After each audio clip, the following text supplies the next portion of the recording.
Welcome everybody to Rob's MetalWorks. We are breaking into February 2020 and we are continuing our campaign in support of all the great metal music that comes out of our city. And today we're taking a little step back, and it brings me great pleasure to welcome the warlords of San Antonio 80s metal. I have with me Joe and Scott of the band Valkyrie. Gentlemen, welcome to the program. Thank you. Appreciate it. Thanks for having us. Scott, I'm really happy to have you here, man. You know, I know you no longer live in San Antonio, but, you know, have really been a big fan of your guitar playing for quite some time. And so I'm glad that we're able to do this. And Joe and I have been talking about Valkyrie since, you know, a couple years ago now. And I told him, man, let's wait till there's a lot more to talk about with the band. And I think that time has really come as we sit here today. But there's people out there, you know, people maybe who grew up in our city or grew up around the country really not knowing about the history of San Antonio metal and how celebrated it is. You guys are fortunate enough to be a part of that kind of around the mid-'80s. So let's talk about the birth of Valkyrie and how you guys kind of became involved in San Antonio metal at that time. Really a really crucial and, you know, unbeknownst to us, historical part of music history in our city. Definitely. We happened to be in the right place at the right time. Bands were, you know, Scott and I, when we were younger, of course, we saw Slayer, S.A. Slayer at Via Fontana, and we were just floored. And first thing we both said is, like, we want to be like those guys. And then, of course, saw Watchtower. Yeah. And we said the exact same thing right there, like, holy crap, we want to be like them instead. And same thing with Militia. And like I said, we saw so many great bands in some of the smaller venues, and the camaraderie with the fans and the groups themselves is immeasurable. I mean, it was too cool. I mean, we were right place, right time, and it was fantastic. So were you already like playing music and like playing instruments that time? I know you're a singer, you're a guitar player. So were you already doing music or kind of seeing some of these, you know, the early incarnations of Watchtower and Militia kind of inspire you guys to pick up the guitar? Yeah, I mean, I played guitar before I came to San Antonio. So I was already playing guitar, but then, yeah, just that whole metal scene from that time period has kind of kicked it into overdrive, I guess you could say. Yeah. So the band formed in 1985, and when you guys really started kind of jamming, what were you telling people that you were delivering? I mean, I think back then when we talk about 80s metal, it's far more difficult to differentiate bands. The bands, either you were kind of like progressive or thrashy, and that was it, one or the other. Yep, exactly. When I listen to y'all's music, to me, it seems to lean a little bit more on the progressive side. That's because this guy right here. Yeah. Well, see, I'm more of the thrash guy. I love it. I'm the thrash guy. He's the talent. Yeah, I mean, there's the progressive side of it for sure because of bands like Watchtower, Dream Theater, bands like that. But then there's the speed metal side of it or the thrash metal side of it. And then all that was going on at that time just here in San Antonio with that whole scene. That at the time we were just out having fun. You know, we were just kids and we just wanted to be in a band. We just wanted to have fun, want to have a good time. And then who knew what was going on at that time, you know. Yeah, we hung around with our drummer, Matt, the original drummer. He knew some of the guys from Wyzard. And so we got to sit in on some of the rehearsals, and we're like, wow, that's really cool. We like that. Really? Yeah. And, of course, you know, you get around. You guys were on the south side? No, we're north side guys. But no, I'm talking about y'all went to go to Wizard's rehearsal on the south side? We went once, and then we saw them one time. They're playing at Reed's Music at Windsor Park Mall in the studio there. They rented it for the evening to rehearse, and we just happened to be sitting in the corner and got to sit and watch them. So, like, we just went once, and then, you know, we knew how fucking dangerous it was over there. We weren't packing at that time. Pretty much, yeah. So, and then, you know, I'll edit that out. Yeah, and then you get, you know, of course you hang around guys like Jason from Watchtower, Mike from Militia, Buster. Yeah. I mean, the talent was just, I mean, unbelievable, even for local guys. So, of course, you know, you look up to them like, oh my God, I want to sing like that guy. So, again, we were huge fans, and, you know, even the national acts too were a huge influence on, you know, early Metallica, Slayer, you know, DRI, COC. I mean, anything that was fast and heavy. that was my realm. That's what I loved. Scott, like I said, he's more of a jazz guy, loves the speed metal, but like I said, now he's a virtuoso, so you can see where all the talent is. Sure. So. And I think that's cool that you point that out. I know, Scott, you're a humble guy, but, the bands that were doing the progressive stuff obviously had to have a more progressive and advanced guitarist in the band. Like, not all guitar players could, even though they might have wanted to do progressive stuff, couldn't really pull it off. Right. So, Scott, you definitely did. And then a year after the band was born in 1986, you guys released your first recording, right? Yep. The 3-song EP, Choosers of the Slain. Yep. Let's talk a little bit about that EP. How did you guys kind of formulate and decide, hey, we want to release this EP? And at that time, really, I don't know. I mean, EPs weren't as popular as they are now. So you guys, I know you had more than 3 songs. Yes. But released 3 songs. That's what we could afford. Oh, okay. Yeah. It costs money. Yeah. Talk a little bit about the EP. Man, it was a 3-song demo, right? It was all on cassette. Mm-hmm. And I can't remember how we came up with this. Choosers of the Slain, obviously, was the title track, right? So, but the other 2 tunes, I don't remember exactly how we got those on there. So it was Nightmare. And Nightmare. Reign of Violence. Reign of Violence. Yeah. Those were our 3 songs that we liked a lot, and basically that's all we could afford at the time. So we're like, all right, those are our 3 strongest songs. Let's put them on there. So, and at that time, you had other bands, you had Death Tripper, Hell Preacher, Cyrenax from Austin. Yeah. And Rotting Corpse. We were all putting demos out. Shit, let's put a demo out like those guys are. So there we did, and we got, and like I said, you had the heavyweights at first, Watchtower, Slayer, Helstar.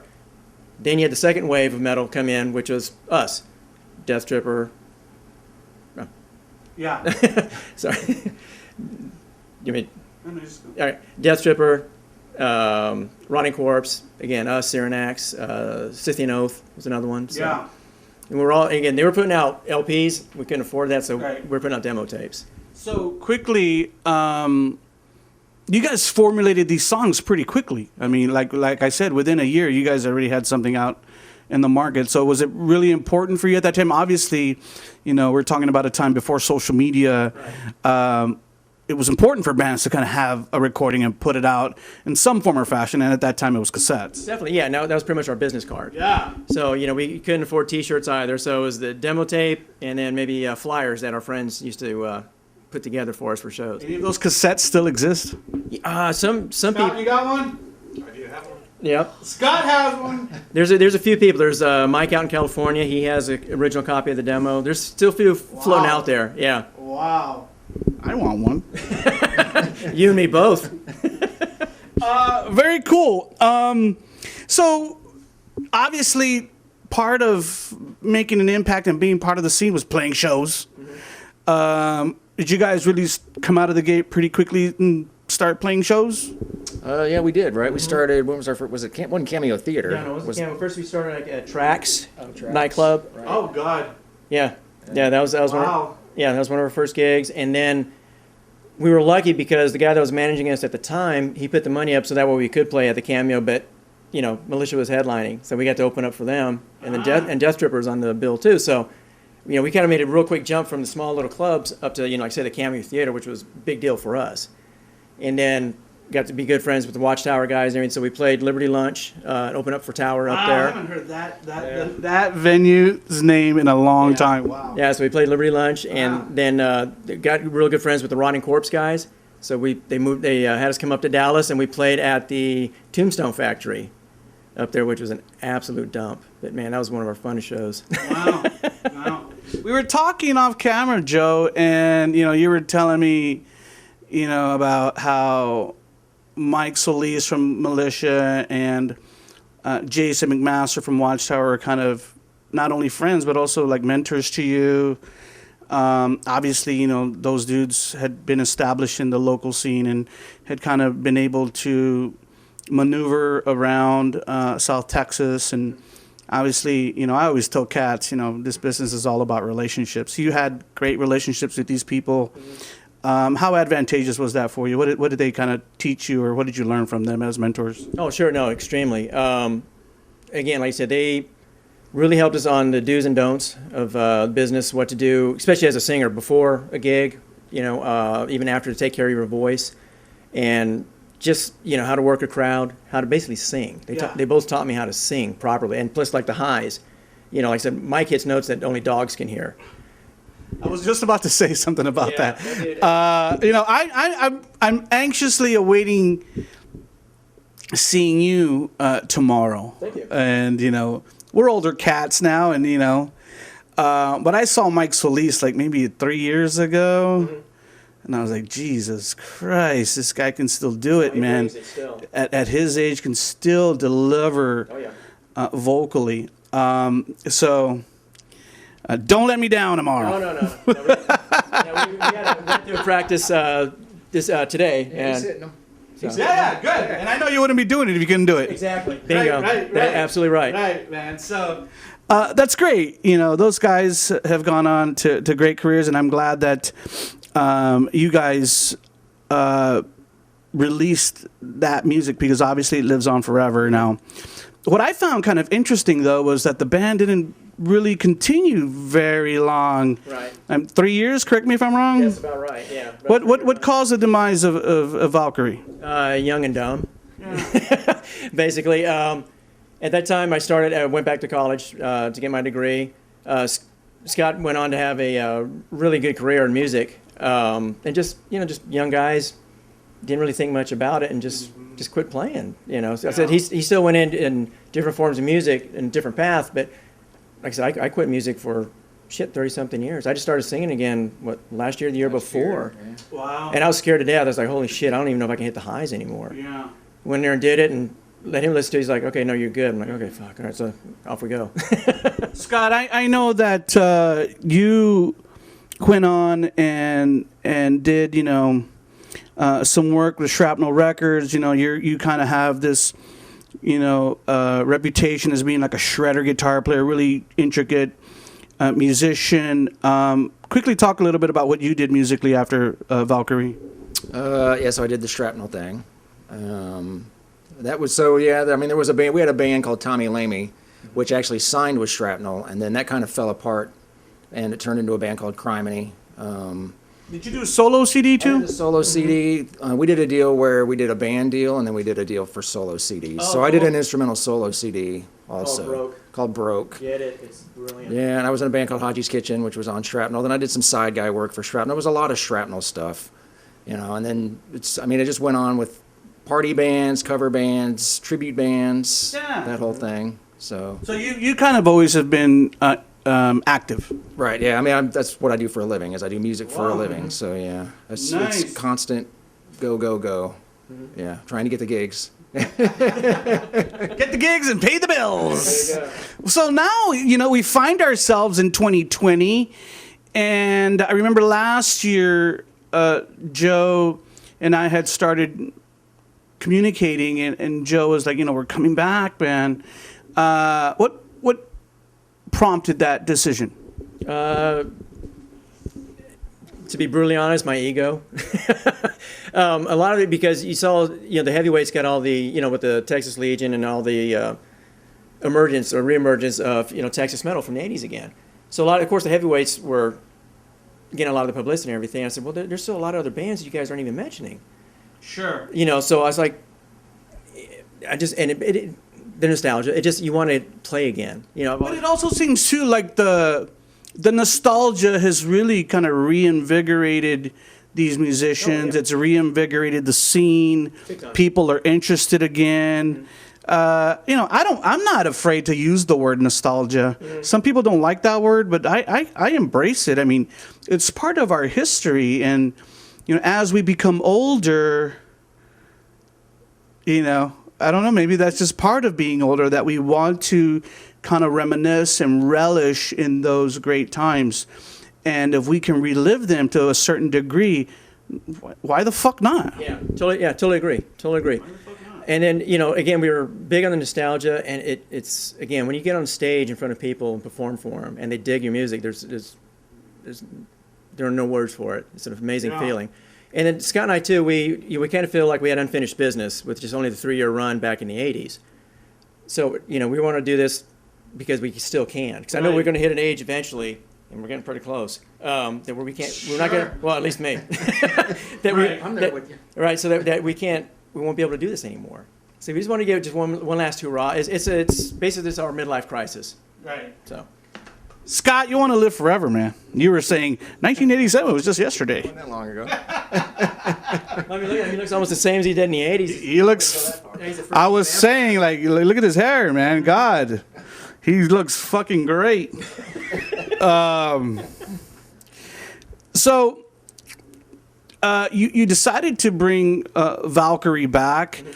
Obviously, now in the age of social media, you know, your presence has to be felt out there. And again, you want to have something that people can listen to. Obviously, it's all about the music. Sure. So you guys re-release Choosers of the Slain. Let's talk about that real quick.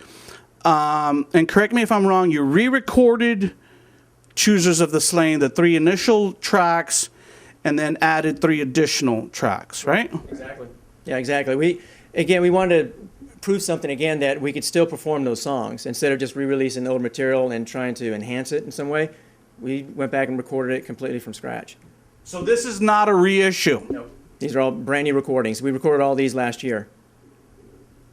I would have called it something different, though. I would have said, you know, given a little title just because these are re-recordings.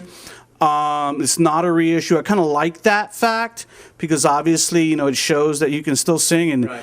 And obviously Scott's chops have gotten better. Oh, yeah. The 3 additional tracks I was asking you off camera, those aren't necessarily new tracks, but they're new tracks to the public because they were never recorded. Right. Right. Exactly. Yeah. They were previous songs that we had, and then again, we had to re-record most of them just because we, you know, forgot chords, structure, you know, and we watched old videos and we're like, I don't even know what the hell we're doing there. Wow. Yeah, so we went ahead and just re-recorded, and we had to rewrite sections of all 3 of those new songs.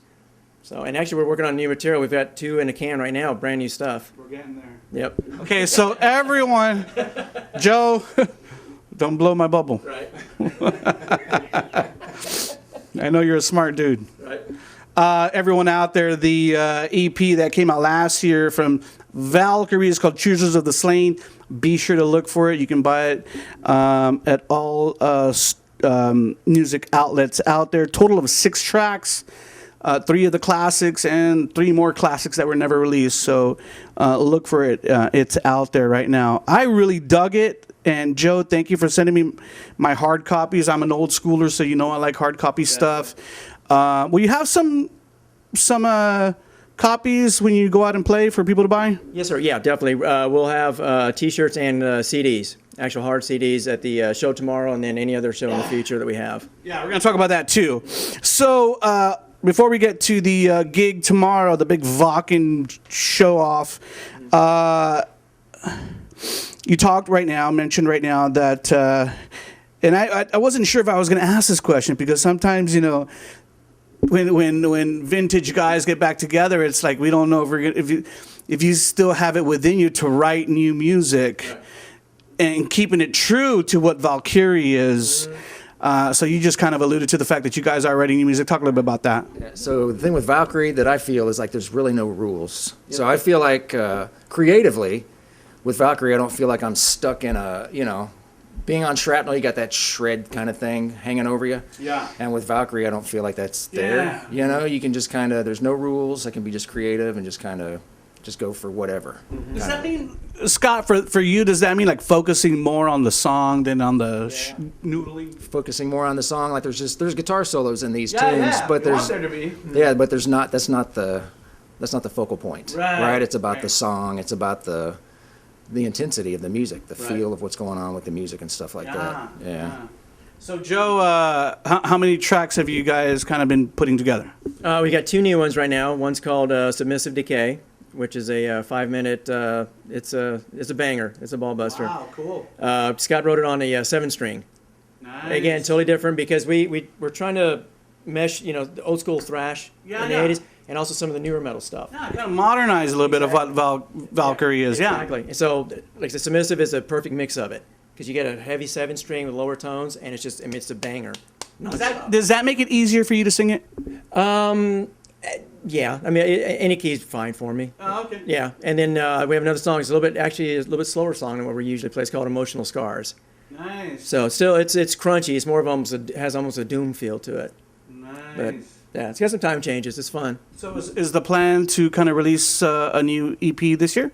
Yeah, that's what we're talking about on the way over. We're thinking at least Submissive. We might release it as a single.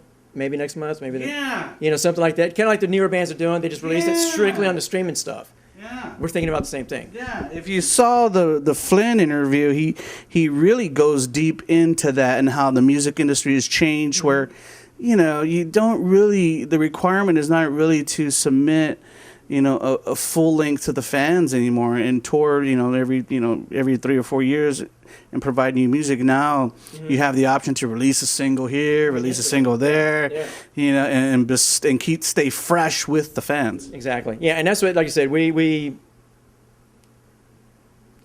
like what the new guys do as far as, like you said, releasing stuff like that. And yeah, we're gonna try our hand at it. When do you think the first single will be out? When do you want it to be out? I'd say like 2 months, month and a half, something like that. cool. Yeah. April. Yeah. We'll go April. Rob Chavez better get it in March. Oh, of course. And then Scott Fulweiler gets it. Oh yeah. Scotty's gonna get a copy early too. Yeah. Oh yeah. You gotta give me something to talk about, man. Jesus Christ. Okay, great. But I'm very happy because I didn't know that before tonight that you guys were going to write new music and release new music. I'm happy to hear about that. And I feel that Valkyrie can live longer than 3 years this time around. Oh, for sure. Yeah, for sure. And again, like I said, we're big on the nostalgia, but we don't want to play stuff from 30 years ago over and over. It gets run into the ground. Right. We want to present new material and say, what do you guys think? Yeah. Let's talk about this show tomorrow. I think it's kind of, in some ways, ironic that you're playing kind of like this showcase, runoff for this Vakin event, but cool at the same time, because we're gonna come out charging, A lot of cool bands on the event tomorrow at Fitzgerald's. I know this interview will air afterwards, but talk a little bit about this first gig. How have you kind of prepared for it? What can fans expect from it? From your set? Sure. Basically, it's going to be a lot of the same thing that they saw in the 80s. It's short set, but we're going to be able to fill it up with probably about 4 or 5 songs, maybe. All going to be bangers. It's like I said, it's going to be speed from beginning to end. And all the songs from Choosers of the Slain, or will you play a new one? No. Hopefully we can get the whole EP in. The new stuff we're going to wait a little bit. So, and we wanted to do it at something like this because, like I said, we're realistic. We don't have egos when it comes to this. So we're kind of almost starting from the bottom again. So that's why we want to jump in with the young guys at a showcase like this and compete. Yeah. Just to show, hey, man, the old farts can do it too. So, again, my ego popped in. Yeah. I think, even as I reach 50, I ponder more and more that it's a fabulous thing to be kind of healthy and have all the experiences that we've had and the triumphs and the lows, because those help us kind of relish more the moment that we're living now. Yep. We do things better, we do things smarter, and we deliver something more quality. And that takes experience and that takes longevity, and no youngster can take that away from any of us. Right, exactly. So I look forward to seeing your show tomorrow. Gentlemen, we've covered the gamut. Any last words before we end out? Well, thanks for having us. I mean, yeah, for sure. Glad to be down here doing this show. I mean, because we played Choosers of the Slain for the first time 3 weeks ago at rehearsal in 33 years. Wow. Right, and we're getting ready to play it again live for the first time in 33 years. So it's gonna be crazy. It's gonna be fun. Yeah, definitely. So, like I said, I too want to thank you for having us on here. We truly appreciate it. Like I said, we're just old farts making a bunch of noise. We're having a lot of fun doing it. You know, one of the things that I respect and love about you guys is you're just smart fucking dudes, and I love smart fucking dudes. Thank you. Thank you for coming on the show. Okay, hopefully we can do it again later this year once the new EP comes out. Remember, everyone out there, you heard about the band Valkyrie right here on Rob's MetalWorks. They are part of our history, and they are continuing to make history in our city. You saw Joe and Scott only right here on Rob's MetalWorks.